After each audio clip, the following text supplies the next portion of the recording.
अस्सलाम वालेकुम। मलकवा से गज़नफ़र गुज्जर की रिपोर्ट।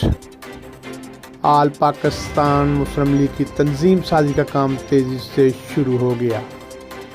चेयरमैन नवाबजादा अहमद रज़ा कसूरी और सेक्रेटरी जनरल सैफुर रहमान की हदायत पर ज़िला सरगोदा के लिए बलवाल में भेरा रोड पर एक तकरीब मुनक़्क़द हुई। आल पाकिस्तान मुस्लिम लीग के सेंट्रल कोऑर्डिनेटर सैयद शहजादा अमजद अब्बास साबरी ने बतौर मेहमान खुसूसी शिरकत की। सेक्रेटरी जनरल सैफुर रहमान की जानिब से जारी करदा नोटिफिकेशन मकामी अहदेदारों को दिया गया। तकरीब में कारकुनों की कसीर तादाद ने शिरकत की।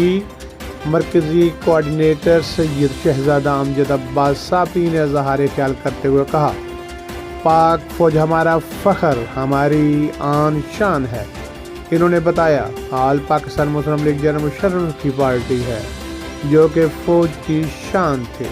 हम उनके मिशन को लेकर चलेंगे। ज़िला सरगोदा समेत मुल्क भर में तंजीम साजी की जा रही है। सरगोदा में ज़िली सदर हाजी राजा अकबर को मुकर्रर कर दिया गया है, जो कि अबुल हसन और जावेद इकबाल भट्टी के साथ मिलकर तंजीम साजी का अमल मुकम्मल करेंगे। तकरीब के आखिर में कौम और मुल्क के लिए दुआएं की गईं।